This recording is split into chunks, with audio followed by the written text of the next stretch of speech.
안녕하세요. 자, 오늘 우리가 함께 아주 깊이 파고들어 볼 글자는 바로 유입니다. 이게 그냥 글자 하나가 아니고요. 성숙과 가치라는 게 도대체 어떻게 탄생하는가에 대한 엄청난 통찰을 담고 있습니다. 우리가 보통 완성됐다 하면 이제 모든 게 끝났구나. 마침표를 딱 찍는 그런 느낌을 떠올리잖아요. 그런데 이 유라는 글자는요. 아니 완성은 그런 단순한 끝이 아니야. 훨씬 더 복잡하고 강력한 의미가 있어. 라고 우리에게 말해주고 있습니다. 과연 그 진짜 의미가 뭘지 지금부터 저랑 같이 한번 파헤쳐 보시죠. 자, 그럼 그 첫 번째 단서부터 한번 찾아볼까요? 이 글자가 처음 어떻게 생겨났는지 그 원초적인 모습에 모든 힌트가 숨어 있습니다. 이게 바로 유의 가장 오래된 형태, 갑골문인데요. 딱 보면 뭐처럼 생겼나요? 맞아요. 술을 빚는 항아리 모양을 그대로 본떴습니다. 여기서 우리는 정말 중요한 상징을 발견할 수 있어요. 진짜 가치 있는 건 말이죠. 그냥 뚝딱 만들어지는 게 아니라 시간을 담아서 숙성시키는 그릇이 반드시 필요하다는 의미입니다. 이게 진짜 재밌는 부분인데요. 보세요. 물을 뜻하는 삼수변이랑 이 항아리, 유가 만나니까 뭐가 되죠? 네, 바로 술주자가 됩니다. 와, 이거야말로 유의 뿌리가 뭔지 그냥 한눈에 보여주는 거 아니겠어요? 결국 술이라는 건 그냥 음료가 아니라 시간이 차곡차곡 쌓여서 만들어진 성숙의 결정체라는 거죠. 그런데 말이죠. 유가 그냥 가만히 뭔가를 담기만 하는 그런 수동적인 그릇일까요? 절대 아니죠. 지금부터는 유가 가진 아주 날카롭고 또 능동적인 다른 얼굴을 한번 들여다보겠습니다. 자, 명리학에서 세상 모든 건 5가지 기운, 오행으로 이루어져 있다고 보는데요. 유는 그중에서도 금의 속성을 가집니다. 근데 그냥 금이 아니에요. 아주 날카롭게 잘 가공된 음의 금, 신금에 해당하죠. 이건 뭐랄까 그냥 거칠고 투박한 원석 같은 양의 금하고는 완전히 결이 다릅니다. 유의 에너지는 마치 외과 의사가 쓰는 메스처럼 불필요한 부분을 아주 정교하게 도려내서 진짜 가치를 만들어내는 힘이라고 할 수 있습니다. 그러니까 핵심은 딱 이거예요. 유가 가진 진짜 힘은 뭐냐? 바로 불필요한 것과 본질적인 걸 기가 막히게 구별해내는 그 정밀함, 그 냉철한 예리함에 있다는 겁니다. 좀 추상적으로 들릴 수도 있겠네요. 그럼 이 개념이 우리 눈에 보이는 현실 세계, 특히 자연 속에서는 어떻게 나타났는지 한번 볼까요? 바로 가을을 보면 알 수 있습니다. 유가 상징하는 계절이 바로 가을의 한복판, 백로부터 추분까지거든요. 이때 자연에서 가장 중요한 이벤트가 뭐죠? 바로 추수입니다. 이 추수야말로 가치를 지키기 위한 가장 완벽한 분리행위라고 할 수 있어요.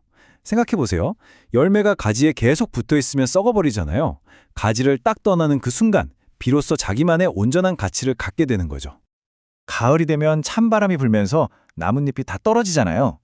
이 서늘하고 엄숙한 기운을 바로 숙살이라고 부릅니다.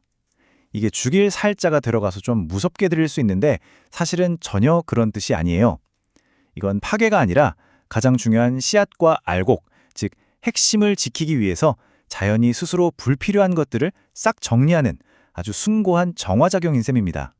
자, 이렇게 정밀한 칼날, 그리고 순수한 본질만을 남기는 기운, 이게 사람의 성격으로 나타나면 어떨까요?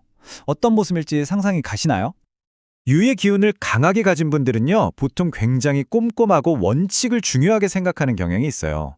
뭐랄까, 애매하거나 막 뒤섞여 있는 상황을 잘 못 견디는 거죠. 모든 걸 자기만의 명확한 기준으로 딱딱 정리해야 직성이 풀리는 그런 스타일입니다.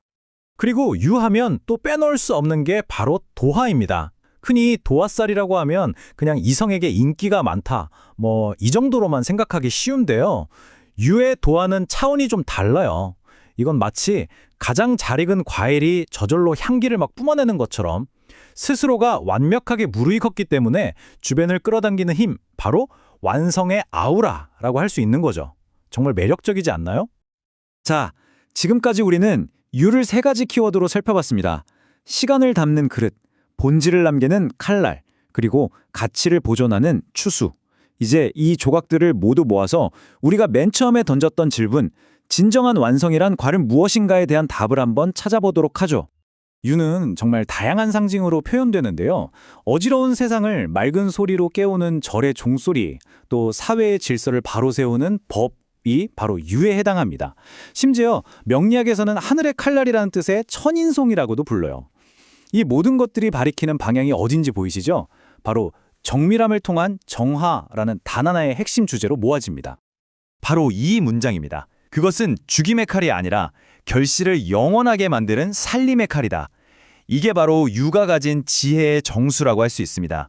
유의 그 차갑고 날카로운 면모는 결국 무언가를 파괴하기 위함이 아니라 가장 소중한 본질을 지켜내고 그 생명을 영원하게 이어가기 위한 가장 적극적인 사랑의 행위라는 거죠.